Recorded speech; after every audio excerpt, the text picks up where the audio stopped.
Hello, everybody. Thank you so much for joining us today. It is a beautiful day here in Portland, and I'm excited for you all to meet my friend and guest, Eric Kelley. Oh, So, thanks so much for coming, Eric. I'm so excited to chat with you, and for everyone who doesn't already know you and your amazing work to get to know you. absolutely. I'm so glad to be here. Thanks for having me.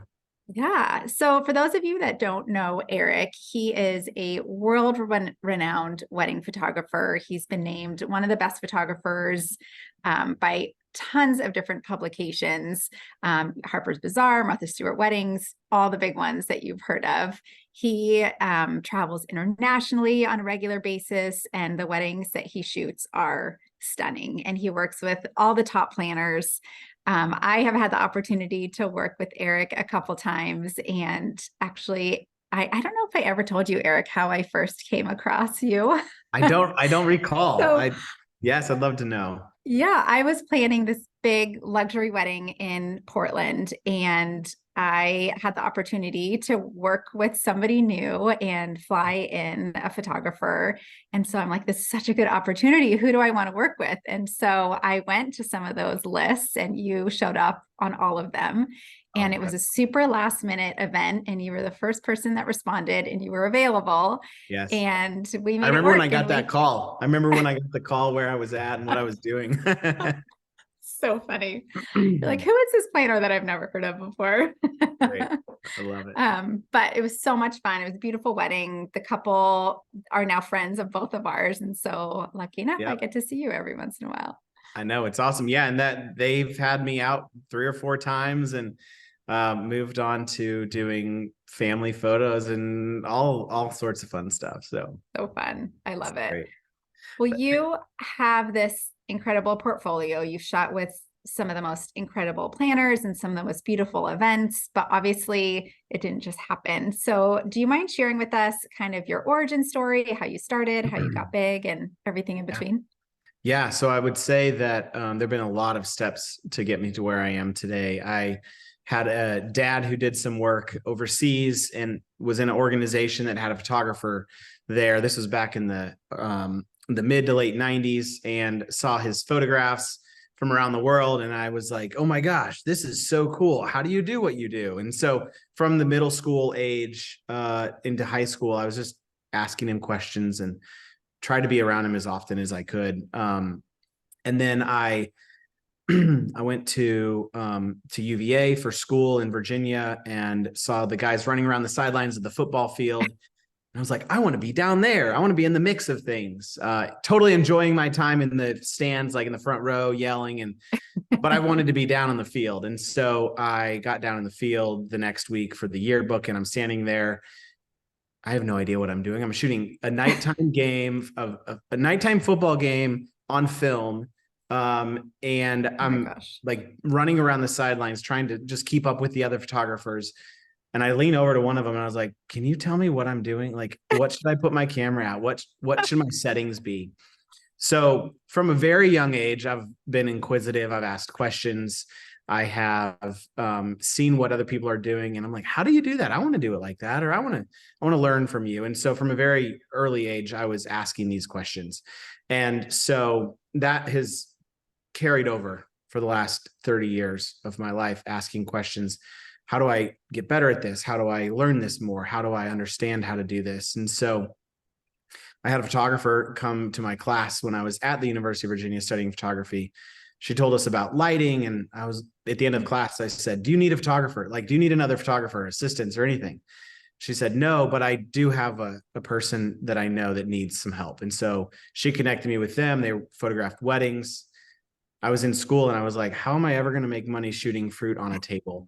Was literally the question I had in my mind. And sure enough, I shoot fruit on a table and I get paid for it. So that led me to weddings and getting going. And from a very young age, I was shooting everything, anything I could get my hands on, sports or news or, whatever it might be. I just flung myself out there. And in 2004, did my first wedding on my own for Oh my gosh. $500 total. Oh my I gosh. split it 50-50 with another photographer. And it was awful. I mean, no, it was great. It was great then, but I look back and I'm like, let's not ever look at that again. But that's why you charge $500, right? That's why I charge $500. Yes. Oh my Yes. gosh. I didn't know. I didn't realize that that is how you started. That's such a cool story. Yeah. And your photos have been in books, right? I mean, I know it's right because I have one. Yeah. I mean, they've been in books, but they've been in publications, magazines, and newspapers. I think my first published photo was in just the school newspaper. It was a photo that I took of a field hockey game or spring lacrosse Oh game my at the gosh. University of Virginia. And I think that it was the same weekend that the space shuttle exploded. Oh, the Like I Challenger. have those two memories in my same mind of like being around at the same time. But we went from newspapers. I was in Sports Illustrated and the USA Today, Oh and my then gosh. some other books. And most recently, we've got two books that have come out on the kitchen garden that I've worked on with my wife's cousin, Nicole Burke. Yeah, it's beautiful. Together I from love it so much. It's sitting on my kitchen counter right now. awesome. Okay, so tell us about your team. Do you employ anyone full time? Do you have freelancers? How do you find second shooters? All the things. Yeah, so things have changed a little bit since COVID with how I do things. Pre-COVID, I worked by myself. I brought on one person. His name is Connor. He's now a full-time employee. He's been with us for 4+ years, and he He's kind of amazing. does everything. He helps me manage all the things for the business and for what we've got to do with clients, and getting ready for the weddings, and then shooting the weddings, and then bringing the weddings home, and kind of putting it all through the pipeline that is from beginning to end. He also helps with some of the kids stuff. We have 3 kids, a 13-year-old, a 10-year-old, and a 3-year-old. So there's lots of moving parts, and he is a catch-all, a really, really awesome guy that helps manage everything that we have going on. So he's my full-time employee. And then I have one guy, his name is John Robinson. He's been with me almost every single wedding for the last 3 seasons. Before COVID, I would have a photographer. I just pull from around the world or around the country, really. And they'd fly in and meet me, and we tried to connect at this, land around the same time. But when COVID hit, everybody was busy and nobody was available. And John lives right down the street from where I just moved from. And we were at the pool one day. I was like, hey, do you want to shoot a wedding with me in a couple of weeks? Because he'd been shooting weddings. We've known each other for 15 years. And I was like, do you want to shoot a wedding with me in a couple of weeks? It was a local wedding. He said, yes. I called him, and after that one, I'm like, do you want to do another? And then another. And then he's been with me. He's like, just give me the schedule. And so for the last 3 wedding seasons, he's been my number one go-to. And he's been there at almost everything that I've done. Yeah, he's great. You guys are the perfect personality match to work together. It's super fun. Yeah, he's been great. And so now we're trying to book him some of his own weddings that are kind of still under my name and under my brand, because I'm not gonna do weddings every weekend, and so there's some gaps that we're gonna try to fill in for him. So it's just those people, and then my wife Laura, she helps with some stuff, and we have help from my mother and my mother-in-law both on the back end with the kids, like helping us maneuver all of the things that we have to do. Yeah, and your wife is an amazing makeup artist too, so she's busy. She has not done much makeup the last few years. She has done some, and she's come with me to some of my events and some of my weddings. She is more on the she's a life coach now. Life coach. Oh, I didn't know that. She does trauma care. I always butcher exactly how she wants me to describe it, but she's got a dozen clients that she sees every week on Zoom from around the world. Very cool. Very cool. Yeah. Did you meet? Now I'm asking personal questions. Did you meet through the wedding world? We did not. We met. She moved to Charlottesville. I've been in Charlottesville for 21 years. She moved to Charlottesville in 2007. She was doing a post-grad program. She was working at a custom publishing company a few days a week. And I walked in because they were helping me with some branding. And I was like, who's that? I want to know her. And so I endeavored to meet her and get to know her. Oh, And then that's we cute. started dating a few months later, and then we got married a little over a year later. And Wow. The rest so is history. yeah, I 15 love years. it. 15 years is wedding anniversary, 15 in late December. So Oh, congrats. It's coming up. I'm sure thanks. you have something very romantic planned. Very real. No, I don't even know what we're doing yet. Christmas, we have Just Christmas, go and with then we it. have our anniversary, and then we have our daughter's birthday on Oh New my Year's Eve. gosh. So it's like, what do we Oh my do? gosh. When do we do Yeah, it? just So you need one big thing. yes, one big thing. Okay, back to your couple. So you've been Yep. doing this for long enough that you have a strong sense of like who the right client is. Can you talk about your ideal client and like who they are and what does it mean to like be a part of that? Yeah. So I think that my ideal client, usually they tell me they're not photogenic. They don't know how to do professional photos. They're not, they're just not good in front of the camera. Like that's mostly who I'm working with. And I'm able to create the work that's on my website, and the work that everybody loves is all these real people who don't know how to take photos in theory. I always say, like, you guys, it's okay. You got this. We got this. So I would say most of my clients are either in finance or law. Oh, interesting. My biggest, I was just looking today, my biggest market on Instagram is still Charlottesville, where I live. But then it goes DC and New York and then Chicago.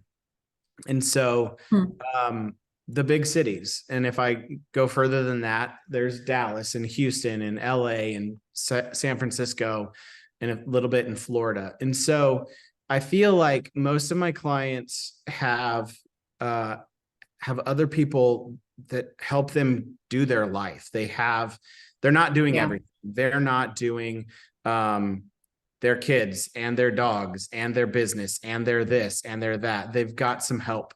And so they appreciate what it takes to do everything. I often feel like I'm coming in as a team member, as a person that they trust implicitly, that is not just going to kind of go off the rails and do whatever they want. Like, we're working as a team. They understand that I'm there for them, that I'm a team player. And so my clients, they know how to work well with somebody. They know how to take direction from somebody and kind of just trust, kind of rest back in themselves at the wedding and trust that I'm there to do what I know how to do, and that I've got their back, and that I've done this before, and I know what I'm doing. I know how to bring them in and draw them out and make them feel comfortable in that. Got it. How do most of your clients find you? I would say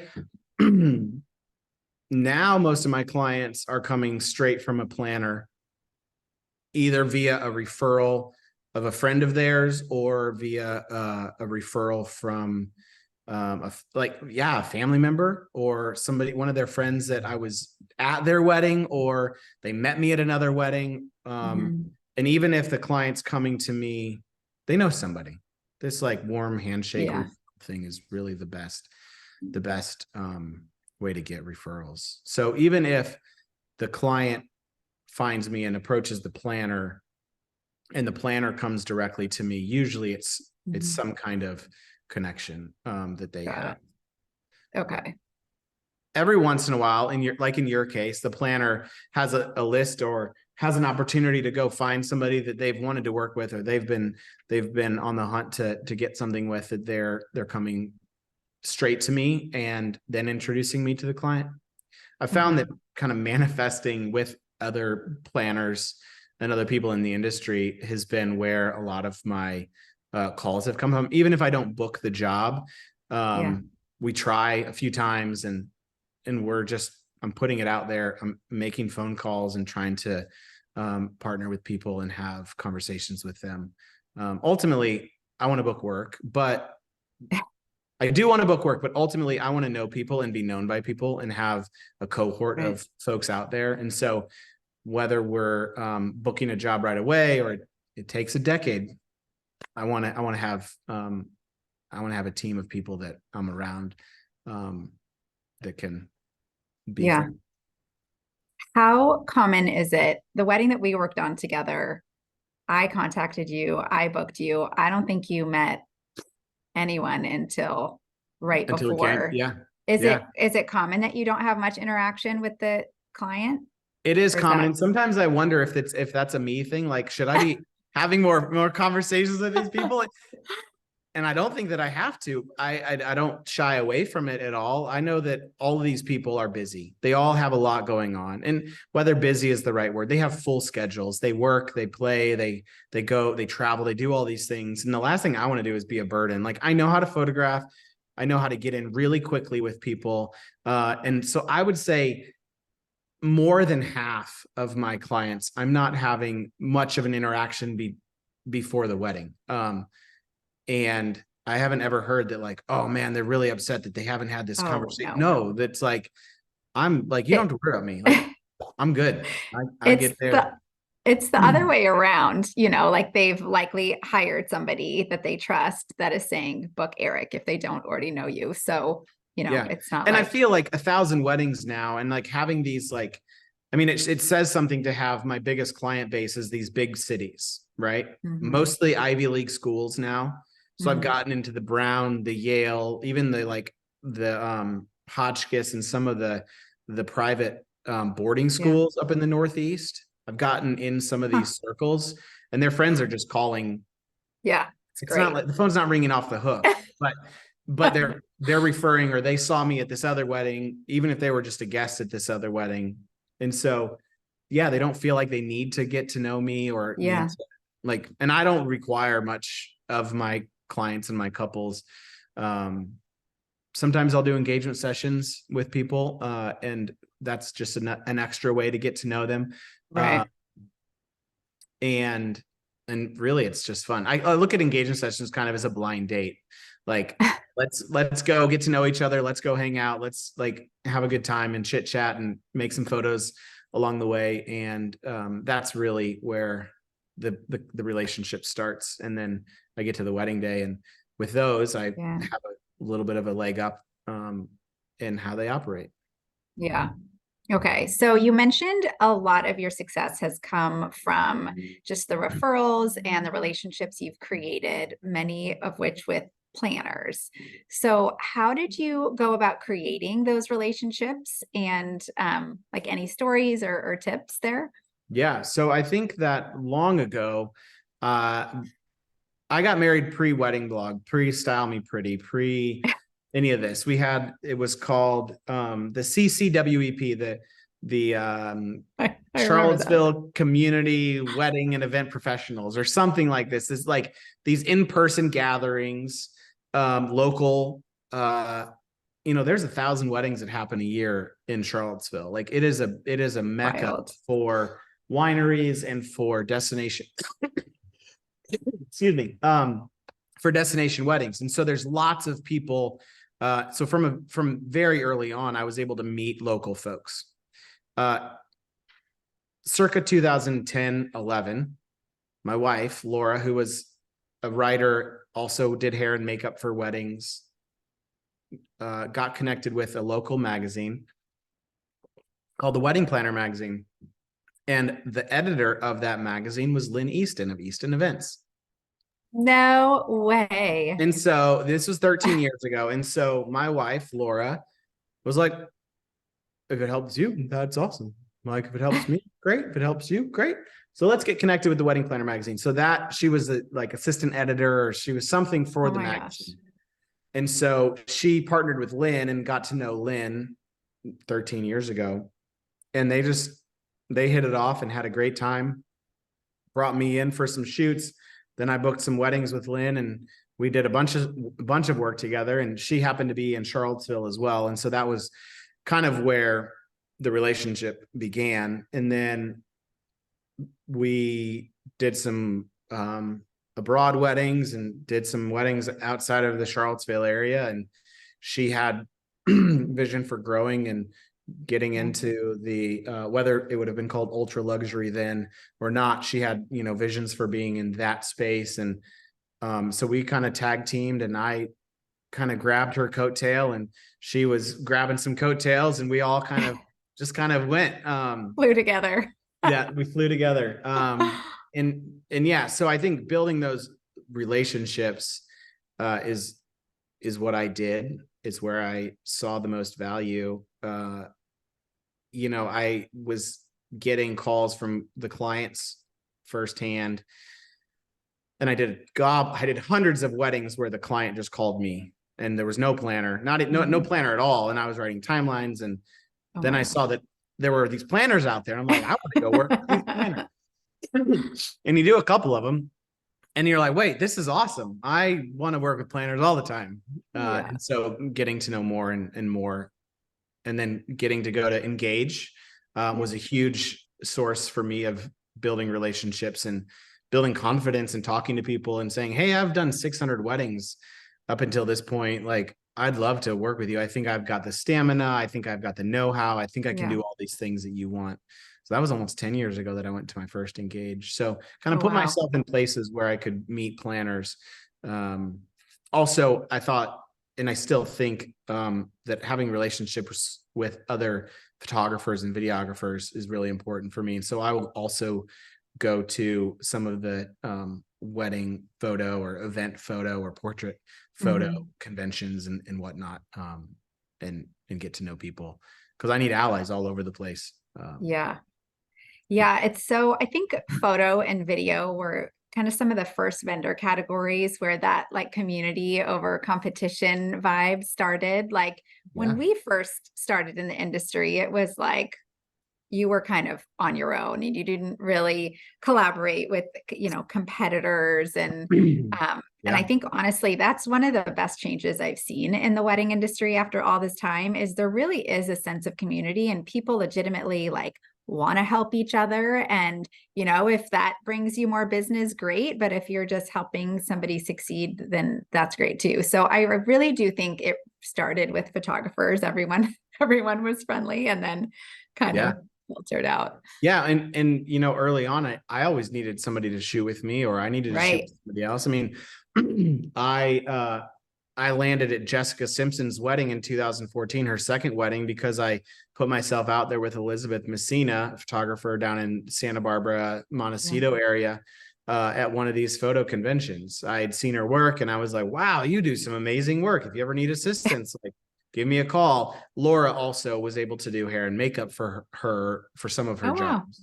And she called me and she's like, hey, can you come to a wedding? It was really low key. Like, she couldn't tell me anything. I'm like, absolutely, whatever you need. I show up and it's Jessica Simpson's wedding. Jessica Simpson. Like, was that the first like big celebrity that you shot?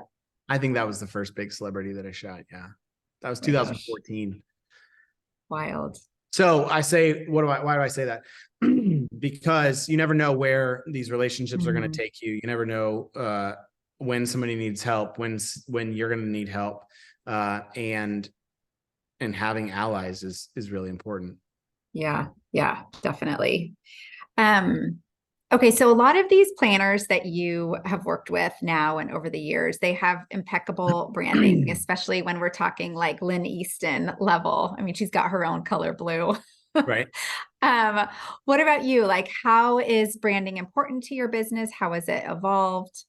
Yeah. So I think early on, I had this mindset of like, I didn't want to be too loud. I didn't want my branding to be too loud. Sorry, I've got a tickle. No. I play pickup basketball on Tuesday mornings, and it kind of got my asthma going today. I'm like, oh no. So branding, I never wanted to be too loud. And so I made my branding fairly simple. I don't put my stuff out there in really big ways. I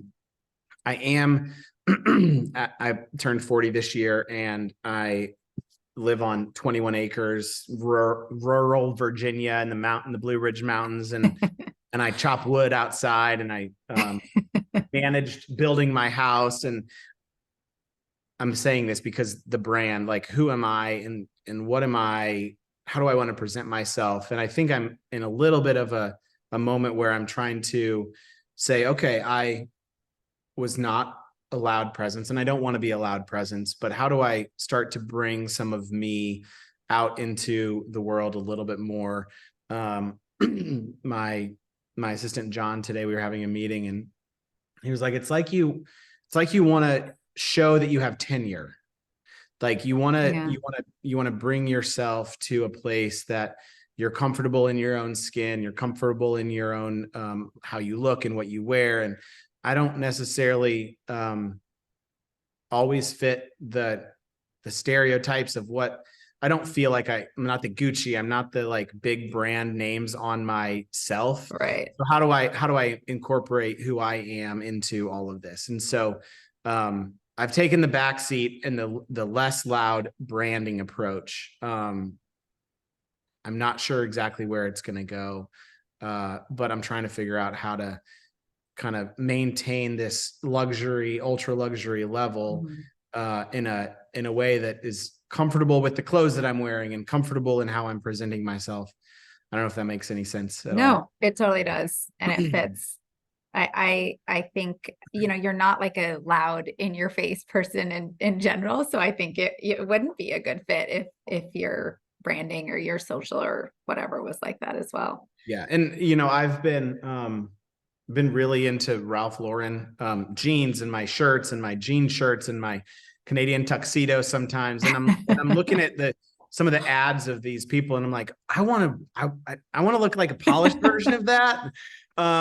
We go to black tie events, and I'm like, I have to wear a black tux, right? Like I haven't ventured out into like, ooh, I can be a little bit louder or a little bit, I don't know yet. So, yeah. But I think that all of that plays into what your branding is and what the look is. And so I'm asking the question, like, what should it be? Also. Yeah. Well, I think that Engage, like design decks and fashion is a good way to start testing out your yeah, totally color, that's a good right? call. You can go back to all those Pinterest boards. I know. Oh my gosh, so good. Okay, so your weddings have been featured in literally every publication known to not only the industry but beyond. Like you said, you've been in Sports Illustrated and so many other different things. But what do you find that, like, do you find that they're still relevant? Is print still important to you? Are there any magazines or publications that you still covet? Yeah.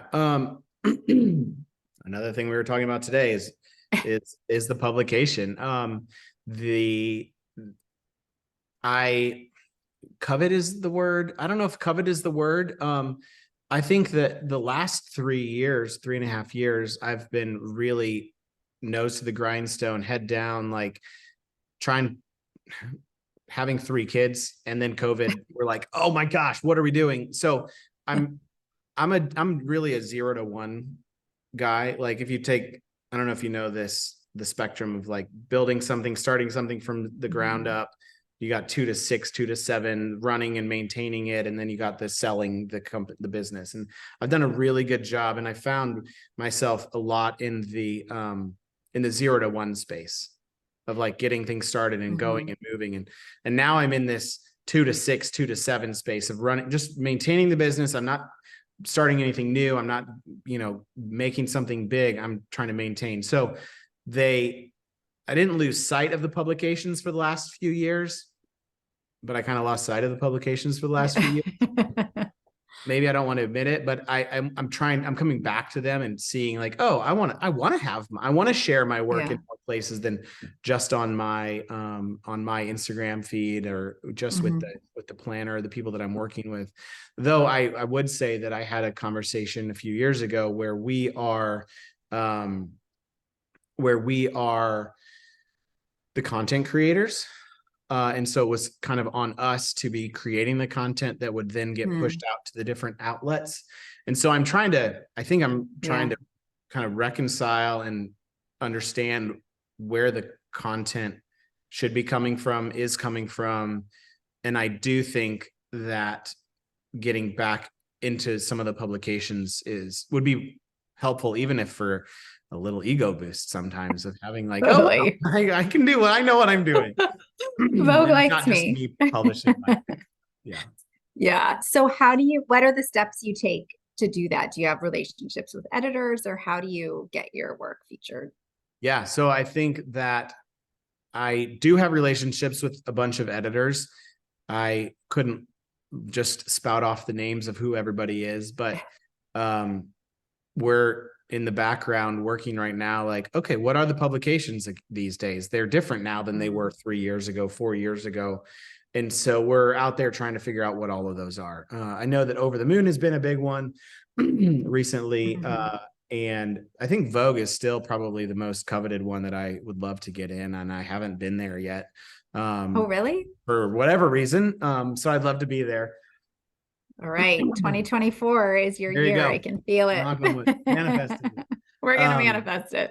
That's right. So, I mean, Brides and Over the Moon, I think probably the three big ones. I think we're on the final touches of probably my first wedding published in a year and a half. On Over the Moon, I think we're kind of in the final stages of that. Very cool. Congrats. Thanks. You probably work with a lot of clients that don't necessarily want to have their weddings featured too, right? Yeah, I have. one of the hard parts about where I've gotten is that I can't show 60%, 70% of the work that and so I think that's really the hit to my ego and my like self-sustaining morale. It's like, I can't share any of my work. Like, am I still doing anything? Like, am I like, what is happening? So yeah, I would say a lot of my clients I can't share. And and even one of them that I asked about getting published, they're like, can we just use our initials? And I'm like, I'll ask, but no, they want to have their names out there. And so then it's like, well, can we not share our last names? Can we kind of keep it low key? And so, what is it that the publications want to share? Is it, the story behind how they picked where they are? What do the places want? And so I kind of got to follow their lead, but I'm going to not be able to have some of my work published because people just don't want it. And sometimes I'll charge an NDA fee on top of. I was just going to ask you that. Sometimes I don't know that they don't want to have anything published. I would say usually I know if they have a preference on yes or no. And if they don't want to have anything published, then I usually work out that we can publish details or stuff with non-people in them. Yeah, most couples seem to be okay with that as long as there's no mention of their name, nothing of their faces. Like you just can't reference, but especially as planners and designers, to not have that epic room shot or that table setting shot that you worked so hard on. Like, we don't care who the couple is. That's the point. I just want to show my work. Yeah. And I would say that I've only had kickback a little bit on like nothing at all, like no detail, like nothing.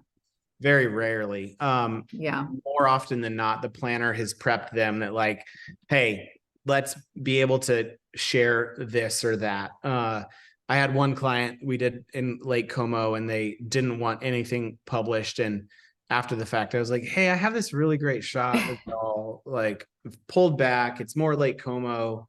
Can I use it? And they're like, sure. It was 2 or 3 years after the wedding. And so, getting on the same page with people. And usually they understand that those big kind of hero images are kind of up for grabs to be able to share. And so that I make sure that I'm taking some of those without people. And so I at least have the aura and the sense of where we're at. If I can. Totally. So with photography, are there, like, if we're talking about money now, we're talking about the different packages, are there different names associated with the levels of photographers? Like in the planner side, there's the lovely, there's ultra luxury, and many different ones in between. Does that exist in the photography world as well?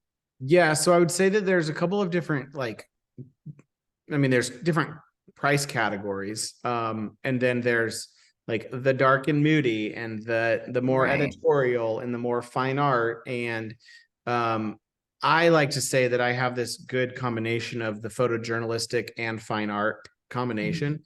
Because my first half decade, 2004, 2010, I was strictly photojournalist. Like I was a fly on the wall always. Yeah. I got to the end of 2010 and I'm like, where are all my like photos of my couples? Like I've just been a roaming photographer the entire time. I'm like, Right.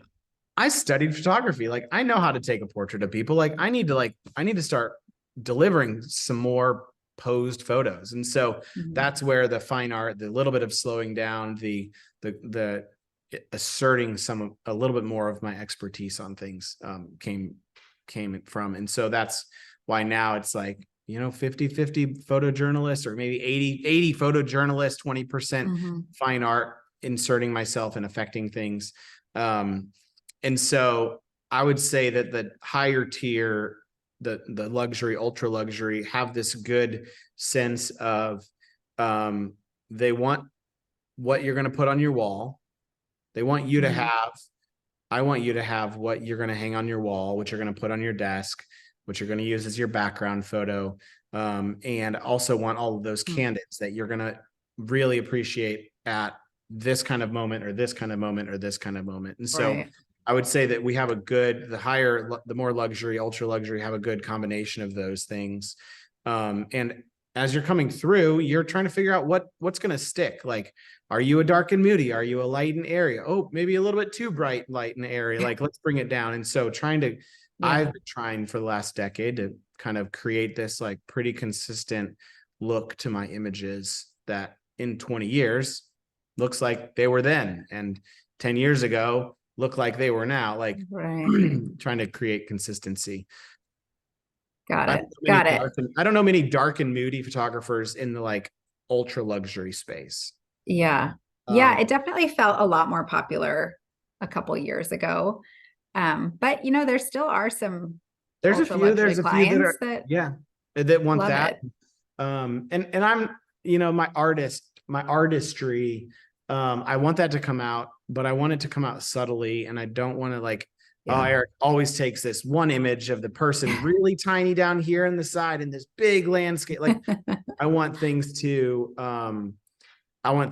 be consistent. I want things to be visually appealing, and I want the people to be able to see themselves. Mhm. Uh, and so that's what I try to do. Yeah, got it. So your pricing, how do you set it? When do you talk about it? And like what have you learned over the years? Yeah. So I I look back, sometimes I like open a note on my phone and it's like 2010, 2011, 2012 pricing. And it was like $5,000 for an entire wedding day. And I was really finding probably 13 to 18, 19, especially, I was like pretty aggressively and consistently raising my prices. I wanted to play this, I hate to say game, but I was trying to play this like supply demand thing, Mhm. which is like I was getting calls from people and I had no idea what it was going to be like. They were just like, "Yep, great. Let's hire you." And I'm like, "Wait, uh okay." So I was like, my price isn't high enough. If people are willing to Yeah. just call me and book me like pretty much sight unseen, like my price wasn't high enough. And so I kept developing my relationships and my skill that would justify the price increase, but found that I was able to keep raising my prices and raising my prices. And so I think I just looked for next year, and my average wedding weekend is like $33,000, It's amazing. which is um probably close to double what it was pre-COVID. Wow. That's Um, awesome. which I was at an event a few months ago, and I was like, I haven't worked with many of these people that are here. And it's because I had all these relationships pre-COVID when I was in the teens and when I met, Yeah.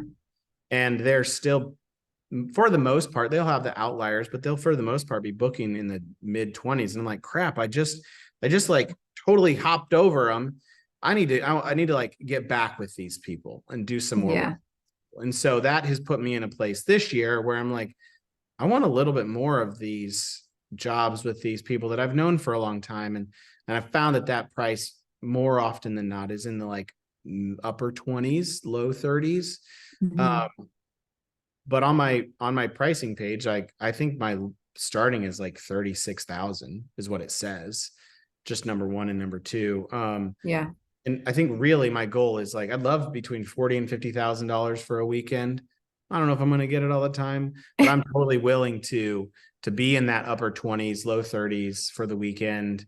Mhm. Planner, call me and let's talk about what you need. And I'd rather have work than not work. And I don't want to price myself out that planners don't feel like they can even call me because, oh, he's too expensive. Right. I like to be flexible. I like to be accommodating. Yeah.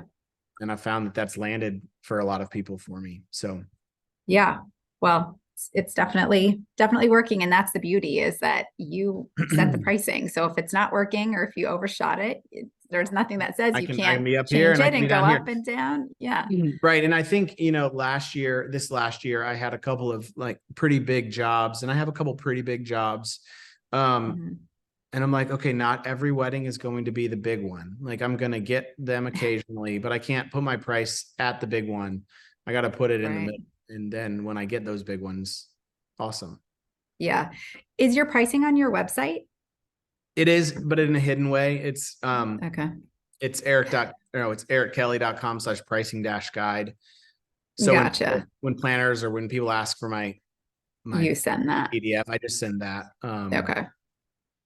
There's been a few times where they're like, no, we want to have a PDF. Can you make this a PDF? I'm like, I know, it's so okay. funny when people ask for that. I'm like, it's just going to get updated and then you're going to have to get a new PDF. I guess that's I a know. connection. Like we can have a little connection. I don't know. Yeah, true. Okay, so then do you get a lot of inquiries for people that are price shopping that don't have access to that? Yeah, I do. And I have on my inquiry form, I have like, I think it's 1 to 4, 5 to 8, 6 to 10, 10 to 15, 15 plus, or something like that. And so I have them check. And every once in a while, somebody just puts 1 to 4, but they have no budget. Like, Wait, 1 to 4, what? $1 to $4,000. Like, what's your photography budget? Like 1 to 4K, Oh, 5 to 8K, 6 to 10K, 10 to 15K, okay. 15K plus. And so I have that as an option. Interesting. Whether it's helpful or not, for the most part, it's been a fairly good guide. I think it's 12 to 18K and then 15K plus. And I've felt like every inquiry is a chance for me to hone my skills and to work on my selling and work on my pitching and my offering. And so when somebody puts 15K, I've found a lot of times they're in that like 15 to 20, 15 to 25K, unless it's coming from a planner and they hit 15K plus. Yeah. I'm like, no telling what it is. So my replies for the most part have been a text message or pick up the phone. I've called more planners the last 4 months when they inquired, just to get a gauge. Like, what are you guys looking for? What do you need? Kind of, where do you need me to be for this thing? Like, I would love to get paid X, but I'm kind of shooting in the dark sometimes. And so you tell me what you're looking for, and you're the one that has written the numbers into the chart. And so what does it look like? And, they're like, oh, it'd be, how's 40,000 sound all in? I'm like, great. Sounds good. It would have been 45 if I had added travel, but I'm okay to go. It's 28K plus travel or what all in. So having that physical, actual phone call conversation has been really helpful to kind of just cut through the hard texting, and like, you can just get through when you pick up the phone and call them. Yeah, I agree. Okay, so we kind of touched on this earlier, but the industry has changed a lot, especially for someone that's been doing this for, decades and longer. Yeah. What, from your vantage point, how would you say like the industry has changed? What have you seen? Like the biggest changes. It's been a long time. Yeah. What has changed? We used to, when we were shooting, I was shooting film pretty much exclusively from 2012 to 2018, 19. And I was shooting on my phone and on my film camera and on my digital camera and like running around crazy, trying to get those behind the scenes shots or trying to get it on the iPhone to share on the Instagram or whatever it is. And then we moved to this like needing to have images the next day, like the publications had required back in the day. And so there's this immediacy that we want to have in the delivery, but we also want to have the tangible, like the hard copy prints down the road. And so, there's some, and I've been of the mindset, like I'm going to deliver some images to you guys the night of the wedding or the day after the wedding so that you can have some, so you can see kind of what it looked like. So that's been a huge change because there's no way that I could do that when I was shooting film for the most part. I needed that time for it to get developed, but now I've kind of honed in enough on my style and my coloring and how I'm editing my images that I can edit on the fly in person and deliver some stuff that's pretty close to what the final thing will be. So what's changed? I mean, we've gone from like the need to get everything published on Style Me Pretty and the Knot and some of those big websites to self-publishing, and then now coming back or needing to get back onto some of those publication sites so that we can continue just pushing our work out there. I don't know if that answers the question or no, not. it does. So like tips or advice to newbies coming into the industry. Yeah, I think offering whatever you can to gain experience, to gain understanding of things, offering of yourself, offering to help, I think is a huge to have just for you as a learner. Like, what can I do to learn? How can I, hey, camera guy on the sidelines, like, what should I make my settings? Like, don't be over aggressive. Don't be falling down too much to help people, but offering I would say that, you tell me if I'm wrong, but don't send a bunch of gifts and don't send a bunch of bottles of wine. Like, you don't even like the wine that they're sending you. Like, don't send gifts thinking that they're going to give you a call back. Endeavor into having real relationships with people. And that takes time. Like, that takes a long time to develop relationships. And don't go at it. Like I said earlier, I would love work. I want to have work, but ultimately I want to have relationships with people. And so, to go into building relationships with people and figuring out how to have conversations and how to grow together is more important than getting a job from somebody. So asking what you can do to, help or to give some kind of offering, and then just building relationships, I think is important. And in such a way that it's not only tied to the work that, y'all are providing one another. Yeah. Yeah. And you're so good at it, at just authentically building relationships. And it's not just about the job. It's really getting to know people. So I admire that about you. Okay. We have some questions. If you have a question for Eric, please post it in the chat and we will get to them. I have one question for you that I always love to ask before we get to those. What's your best wedding horror story? Wedding horror story. So I've told this one a fair amount. We were getting ready in the hotel. It was a wedding in DC, and the bride can't find her diamond engagement ring.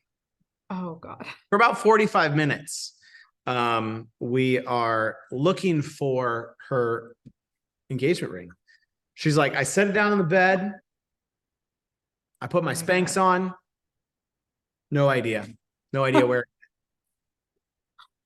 They were in her Spanx. They were in her butt crack. She had put them down she put it down on the bed, and then she sat down to pull her Spanx up.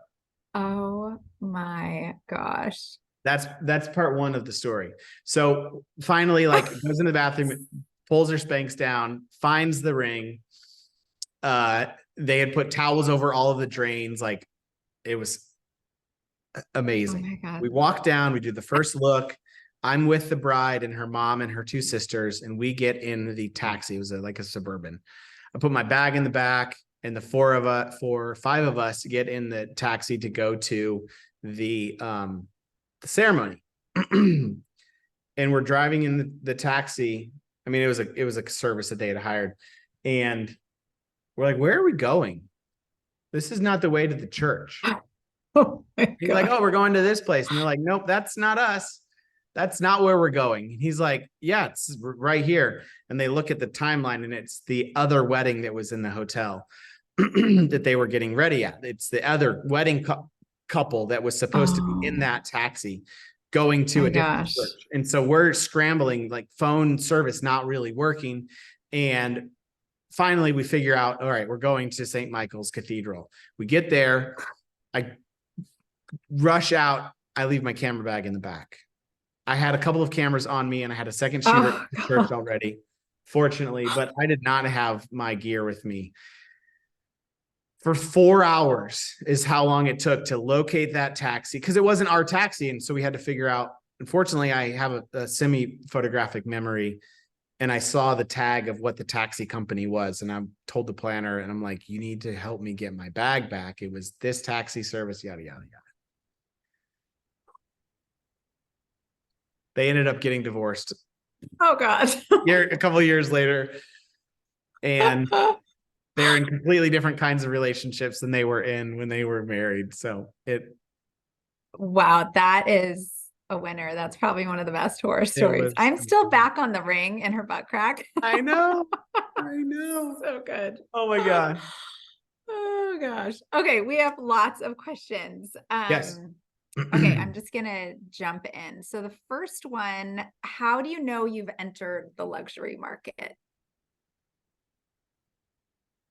Well, so somebody's putting out kind of what these price tiers are. And I don't know, is this planner or is this, I think you look at the tiers, the pricing tiers.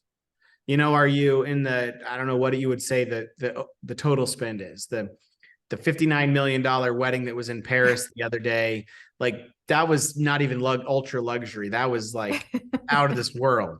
So, you know, if you're in the like spending, what's the national average? Like $30,000 for a wedding. If you're spending $30,000 total on the wedding, then you're looking at like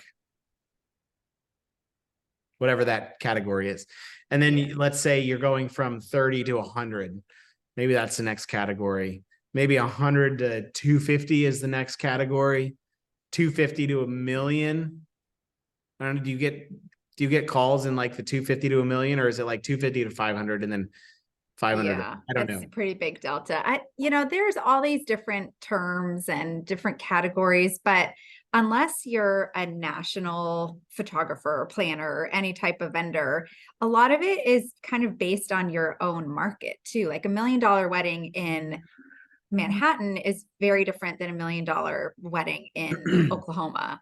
So, you kind of have to base it on that. But I mean, it's kind of one of those things. It's not just, okay, once you are over $1 million wedding, you're officially a luxury photographer or planner. So it's kind of a vague answer, but. And I also think that you're not going to get there overnight. You're going to have done several hundred weddings before you're moving into that, like 10 to 15 or 15 to $20,000. Like, you've got to put your time and energy. And what is it? Malcolm Gladwell's like 10,000 hours. Like, that's 10 years. And so if you're doing weddings, you've got to be able to put your time and energy into it to, like, is 10,000 hours luxury? Like, when you've hit that 10,000, where are you entering into this picture? And so, my first wedding was 2004, and it's in 2012. So 8 years later, I was still in that like $5,000 to $7,000 range, $7,000 to $8,000, $9,000 range. And so, I think you kind of see who you're with at these weddings, and they've got bigger names, and they've got everything like, Yeah. I was just looking up the girls over at E3, which is a really incredible group. They put out this luxury event breakdown and how everything is named. So it's based on the budget per guest instead of like the overall budget. So here's what they say. A budget wedding is $500 or less per guest. Lovely starts at $1,000 per guest. Luxury starts at $2,500 per guest, and ultra luxury is $4,500 per guest. So, a 500-person wedding is a very different budget than a 50-person wedding when it comes to this. But that 50-person, maybe $250,000 budget is still luxury. Yeah. So that's our roundabout answer for you. That's the answer. Yeah. Yeah. Okay. Luke is asking, he says, we're in the middle of refreshing our website to push higher into the luxury market. What should we focus as we refresh our site? And what's important for planners and those higher luxury brides? Well, I think answering the question from the planner side is helpful for you, Nora, on that side. But I will say that I'm also looking at what a refresh looks like, and I think that as I'm trying to like analyze. I do a lot of analyzing. I'm trying to analyze what other people out there are doing, and I see that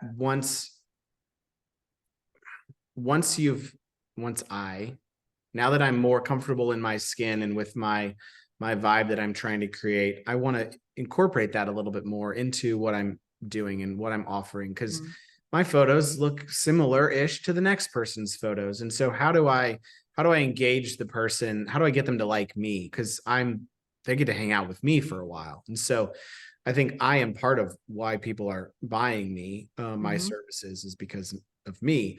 Absolutely. And so I think I go to some sites sometimes and I'm like, oh, wow, that's really kitschy. Like what you just said is like, I think, be careful of how you say what you're saying and what you are, the words that you're using. So in a refresh, I think you've got brides and grooms and brides and brides and grooms and grooms. You got to appeal to all kinds of people. And so, I've heard from some like using the right words in what you're describing your services as. If you want to have a distinct market that you're going for and you want to not have some others, like have that kind of words that you're using. And then in what you can do to engage, what can you do to engage people in your site so they're not just coming to look at a standard portfolio, I think is helpful. So I don't know if that's it's not a fully fleshed out answer like I can give you right now. I would discuss with a branding expert, somebody that builds websites and builds brands for people, what they would do, because that's who I'm going to go to as well. So I think my answer is I'm going to go find an expert in that. I'm not the expert in what my website, because I don't know what the answer is for how to build a following right this second on social media. I'm going to go find an expert that's going to coach me on that. So finding an expert in the branding world to help deliver your story to them, I think is what you should do. Yeah. I think on the planning side, the less fussy, the better. When it comes to photography, you have to just let the images kind of speak for themselves, like bigger photos rather than a lot of little ones. And years ago, a lot of couples wanted to see like the whole wedding. And I think it's important to show kind of snippets from different pieces of a wedding, but like a ton of images from the same wedding isn't as necessary. It's really just kind of getting their attention. And then also the About Us page, I think, is really important because couples and planners really want to know who they're working with, what they're into. Is there anything that they can relate to? And it doesn't have to be this like super long thing. But that's kind of why social media has blown up for wedding professionals, is that couples want a connection with that person. And so you can really show off your personality and the things that you're into. And it's not just about your job, it's about who you are as a person and your beliefs and all of that. So I think it's all about the imagery to start, and those bigger, like the money shot photo that grabs people when they first come in is what I like. And then accessibility too. Like, I want to be able to find your email address on your website. It's shocking how many event pros don't have their email address on there. So sure, there's a contact form, but sometimes I just want to email somebody. So just little things like that a branding or marketing expert could tell you as well.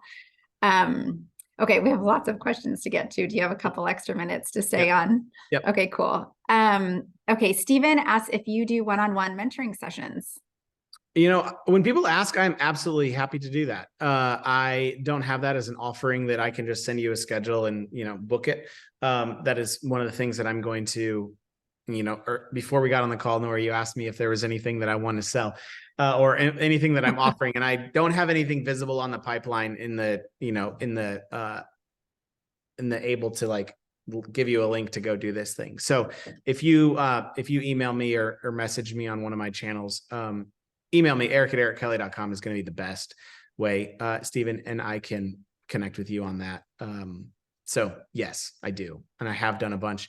And honestly, I have a lot of great feedback. I could get a lot of great feedback from the people that I have mentored over the years. They're doing amazing. Like, they're doing awesome. Not that that was all me. Some of it was me, I would like to think, but I would say that I do a pretty good job of getting people to kind of, the next step and encouraging them and giving them some ways to go forward. So yeah. Cool. Seems like a good opportunity. What things do photographers do that stops planners or vendors from referring or working with them? Any turn offs or things that leave a good or bad impression? Yeah. So don't buy gifts, not the little GIFs, but don't buy and send gifts. Write them a hand note, like just like a little note, and put it in the mail and drop that off to them. I think that the offering, if there are things that you can offer, like, hey, do you have any events I can come shoot for free? Or can I come shoot some behind the scenes of you and your team at a job that you have? You tell me when and I'll get there and we'll do it. I think that building relationships with people is how you do it. And so putting your time and energy into learning how to do that, reading books, listening to podcasts on how to win friends and get to know people is huge. And deliver quality work, I think, is the biggest thing. I think I have tried to deliver the best work that I can rather than trying to deliver great gifts. I love getting gifts. I'm a gift receiver, not a great gift giver. So I think the best gift that I can give is my personality at the wedding, and do a really good job, and then deliver great images is the biggest thing that's going to set me apart from the others. Yeah, I think also making it easy for the planner beforehand, like read the timeline that they worked so hard to put together before you ask a million questions.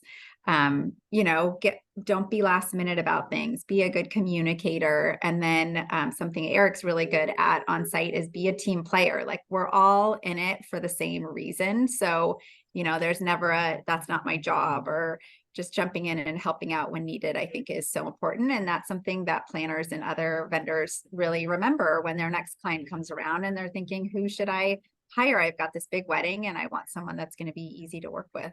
Yeah. Two quick things. I think a turnoff would be to come up to the planner on the wedding day and be like, what's next? With no idea what's next.